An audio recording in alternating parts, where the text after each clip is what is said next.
Hello po mga kababayan, kamusta po kayo? Sana po nasa maayos po kayong kalagayan. Si Kamanong po inyong lingkod ay nagbabalik po muli at tayo po ay magsama-sama magkomentuhan dito po sa Tambayang Makabayan. Mag-umpisa na po tayo.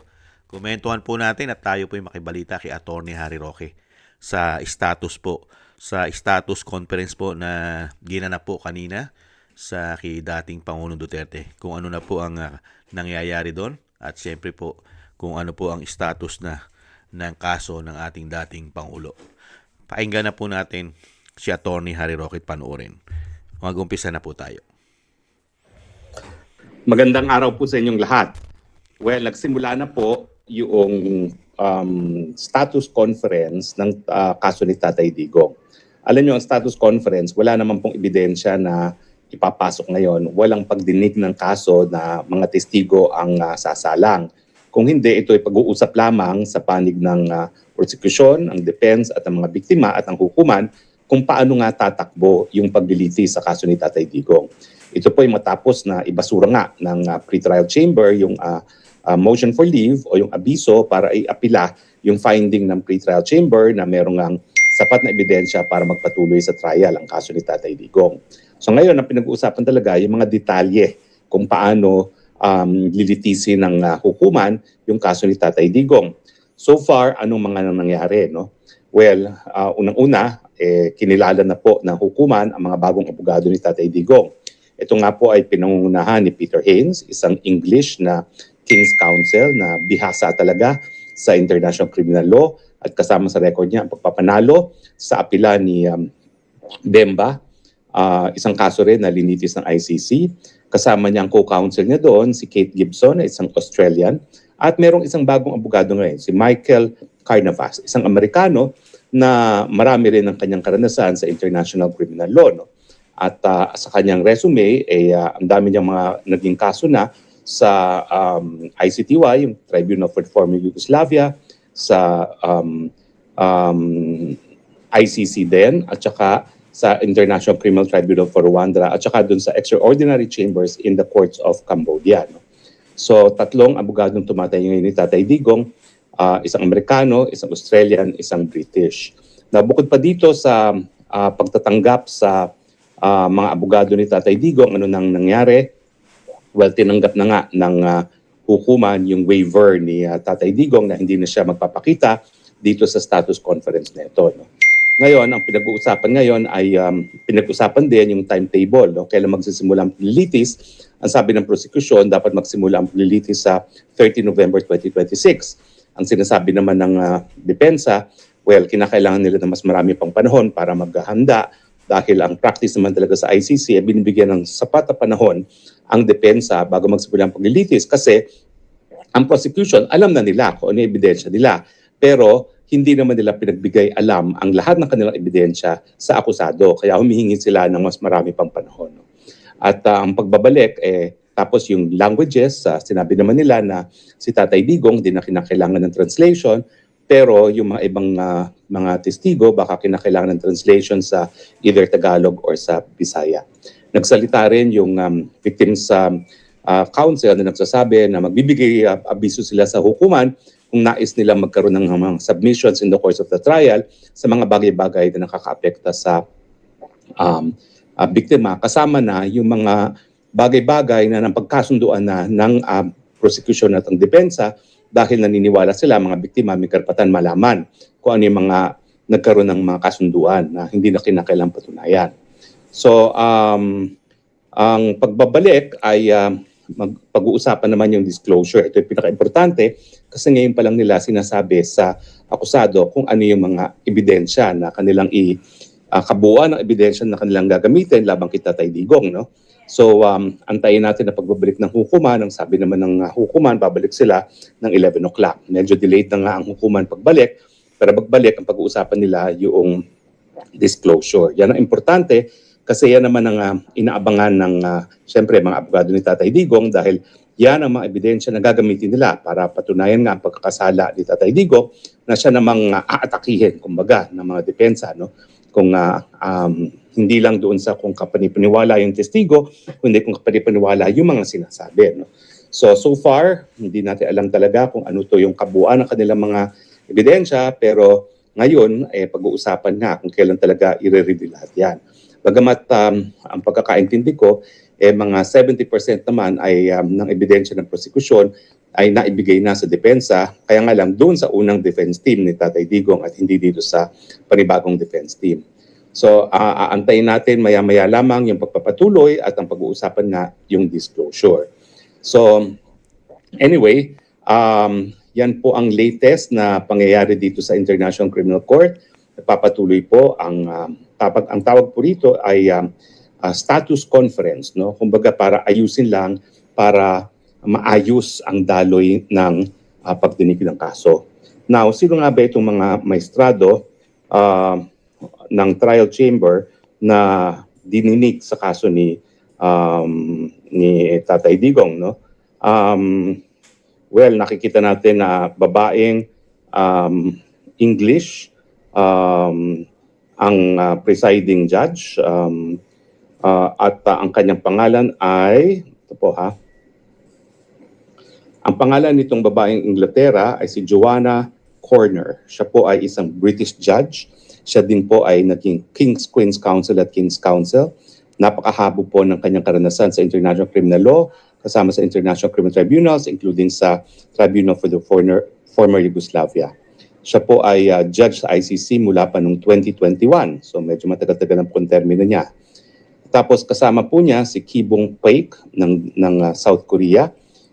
So Asyano po siya. Siya po ay isang judge sa South Korea. Siya ay dating senior judge sa Korea and member of the international judicial bodies before election to the ICC. At meron po isang Frances, si Nicolas Guillou, isang judge, French judge and international law specialist. Tapos siya po ay nagtrabaho sa larangan ng international criminal and humanitarian law work. Okay, so ito po ang Trial Chamber 3 na binuo noong 24 Abril 2026 matapos po ang confirmation of charges ng pre-trial chamber, no? At ngayon po ang nangyayari nga ay ito po yung ang case conference ay kabahagi ng pre-trial management na ang tutumbukin ay ang paglilitis, no? At yung mga bagay-bagay na papatunayan at saka yung mga bagay-bagay na i-disclose sa lahat ng partido. Now, siyempre po, ang patakaran ng ICC, iba pong mga West ang didinig sa kaso ni Tatay Digong, iba po dun sa pre-trial judges na nagdinig ng kaso ni Tatay Digong, specifically on the issue of kung dapat bang bigyan ng abiso para magpatuloy sa preliminary investigation ng prosecution at saka kung meron bang sapat na ebidensya para magtuloy sa paglilitis, no? At yan nga po yung tinatawag na confirmation of charges. Well, hindi po bumabalik ang mga huwes sa pagdinig nila ng status conference nila, bagamat ang sabi po nila alas 11 babalik, no?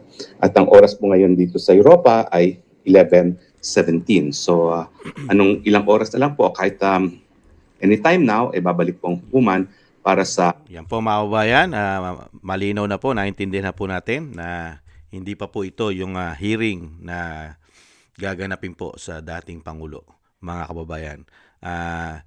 Pinipix pa lang po nila, parang tinatawag ni Attorney Roque na status conference para po yung sinasabing paglilitis ay mapix na po nila. At alam naman po natin kung ano po ang dahilan kung bakit po nandiyan ang dating Pangulo. Hindi po ba?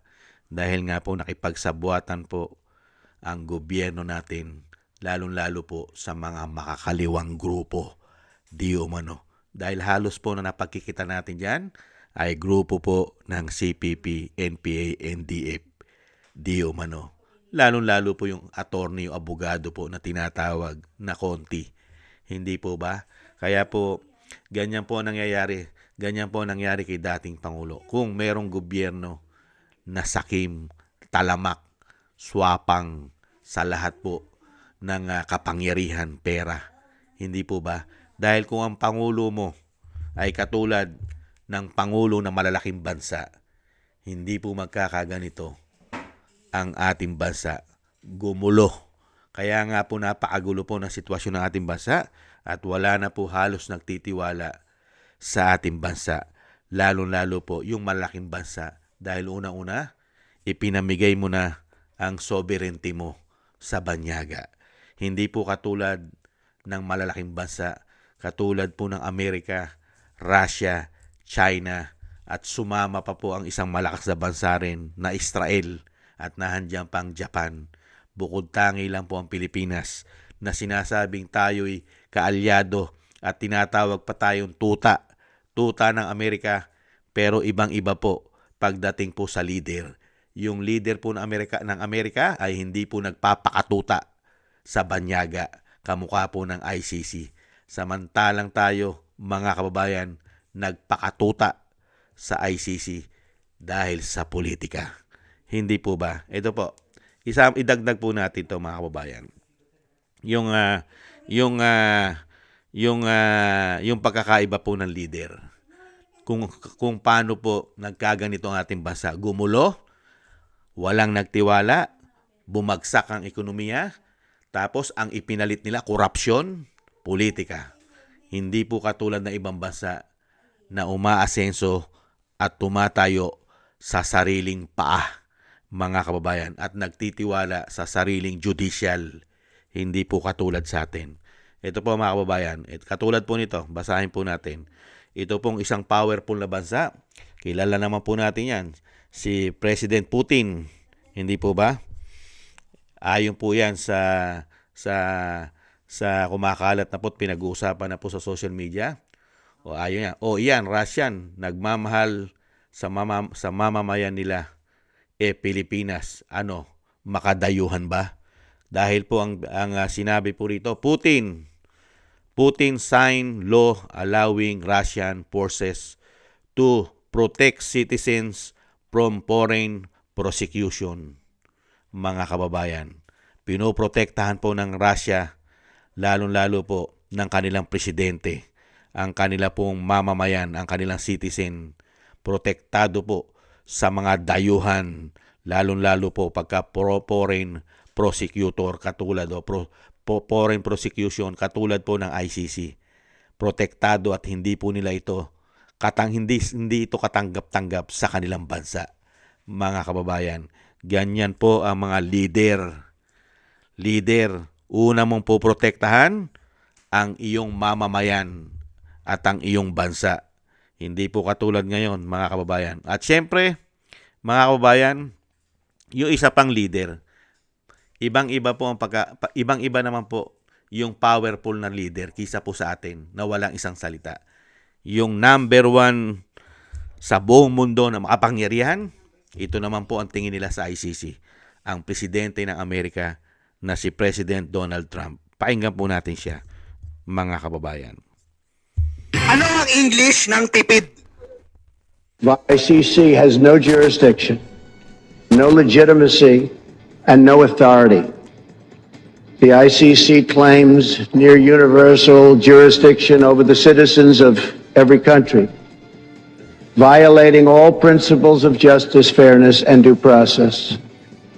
We will never surrender America's sovereignty to an unelected, unaccountable global bureaucracy. And we embrace the doctrine of patriotism. Around the world, responsible nations must defend against threats to sovereignty, not just from global governments, but also from other new forms of coercion and dominance. First of all, there's already an order from DOJ for us to enforce the warrant issued by the ICC. So, there's no reading between the lines. Simple lang, we'll enforce the warrant. Pag nakita namin siya, arrestuin namin siya. The ICC has no jurisdiction, no legitimacy, and no authority. The ICC Nakita niyo po, pagdating po sa bansang Amerika, hindi nila kinikilala ang ICC. Walang jurisdiction, mga kababayan. At sinasabi nga nila, yan ay korap pa. Hindi po ba? At never nila yan ay tanggapin, lalong-lalo sa bansang Amerika, dahil protektado po nila ang kanilang soberenya. Pero tayo, mga kababayan, hindi lang po soberenya ang isinuko ng ating bansa, pati po mga tauhan ng gobyerno sinuko na rin. Pati po ang mga men in uniform, isinuko na rin ng Pangulo na tinatawag pong bangag ng kanyang ate. Lahat po ay isinuko, hindi lang sovereignty. Pati mga kapulisan, kasundaluhan, NBI, lahat pa, pati ang departamento ng gobyerno, isinuko na rin sa ICC. At ganito po katindi ang tao na ang presidente natin. Wala pong isang salita at wala pong paninindigan ang presidente ng ating bansa. Hindi po katulad ng bansa na asensado at talagang nirerespeto ng kanilang mga mamamayan. Katulad po ng Russia at Amerika. Dahil nga po sila ay tumatayong leader at pinoprotektahan ng kanilang bansa, ang kanilang sovereignty. Hindi katulad ng ating bansa, meron tayong Pangulo hanggang sa salita lamang. Mga kababayan, pakinggan po natin muli ang kanyang sinasabi dati, mga kababayan.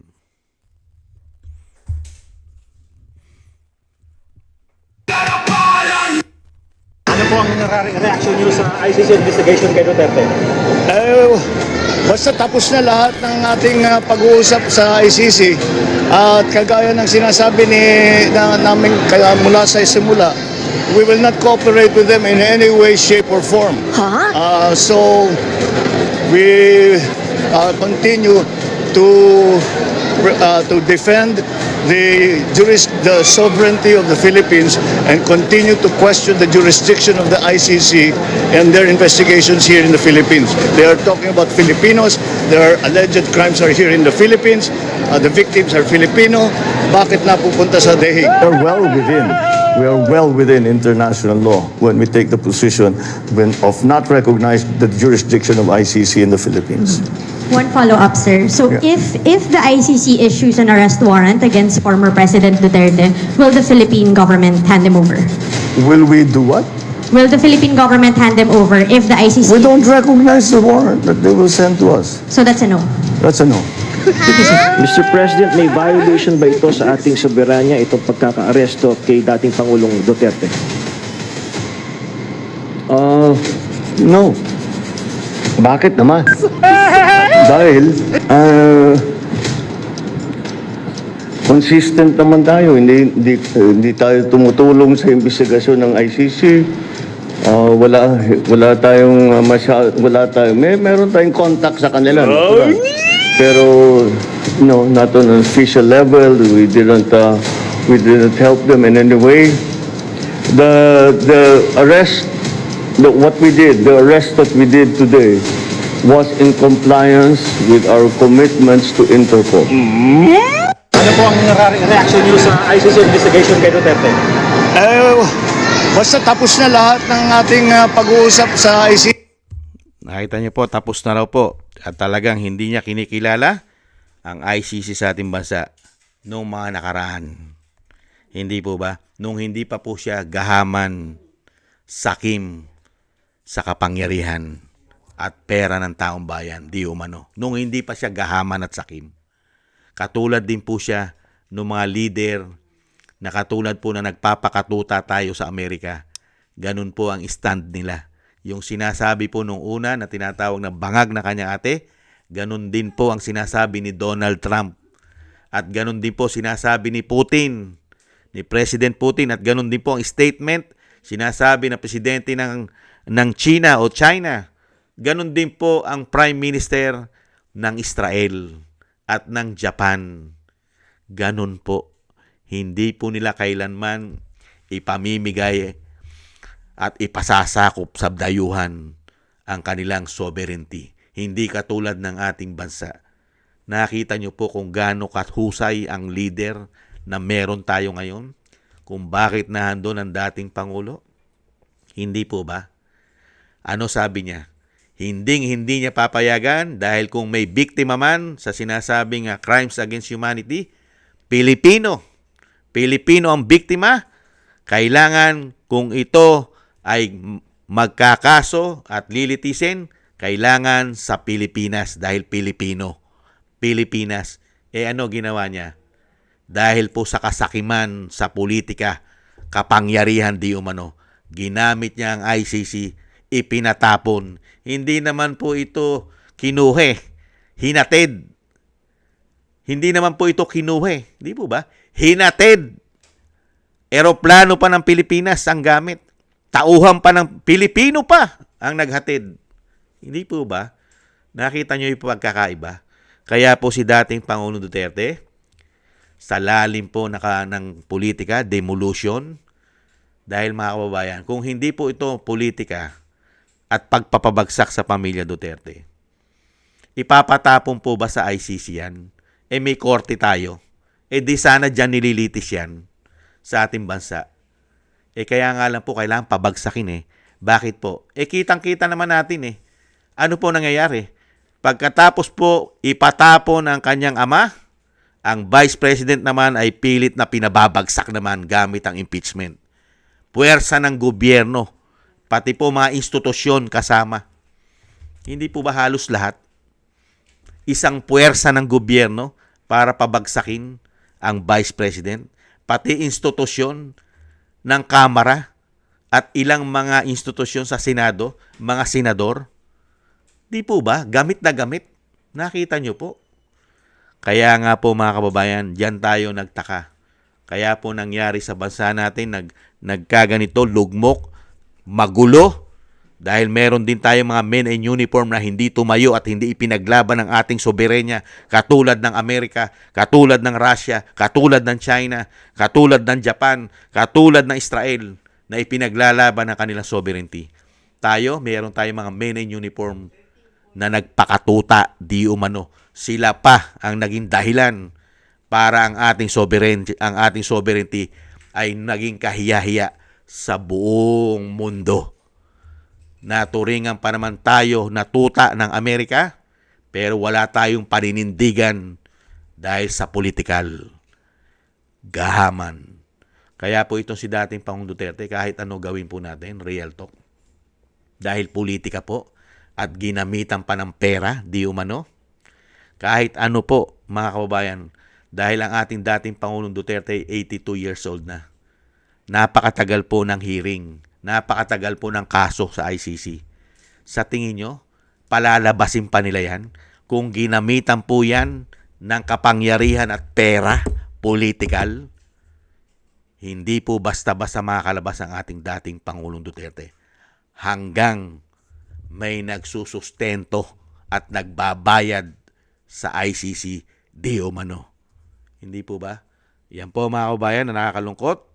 Kahit po ano ang gawin natin mga Pilipino, kung meron pong leader mismo ang utak, kung mismo ang leader, ang pinuno ng bansa ng Pilipinas di umano, ang utak at ugat ng pangyayaring ito para madala sa ICC, napakahirap pong pabalikin at pauwiin dahil mismo ang utak ng bansa sa ating bansa, siya mismo ang utak. Paano mo mapapauwi yan? Sige nga. Nagkaroon na ng sabwatan. Hindi po ba? Kaya nga po tayo, ang tangi lang po natin magagawa sa sitwasyon, siyempre po, yung tulungan tayo ng mga bansa na kinukundina ang ICC. Katulad po ng Amerika, Russia, China, Japan, at ang Israel. At marami pang bansa na kumukundina dyan. Yun lang po ang malaking pag-asa po natin kung tuluyan na pong mabubuwag at bubuwagin na nila ang ICC dahil yan po ang sinabi rin po ng bansang Amerika, China, Russia, Israel na gusto na po nilang mabuwag ang ICC. Yan lang po ang nakikita ko po, komento ko po na pag-asa ng dating Pangulong Duterte na siya ay makalaya na mabuwag. Pero habang hindi po nabubuwag yan, dahil may suporta po sa bansang Pilipinas, mahihirapan po tayong makalabas ang dating Pangulo dahil sa politikal at pera. Kaya nga po, gustong-gusto nga natin i-push ang investigasyon.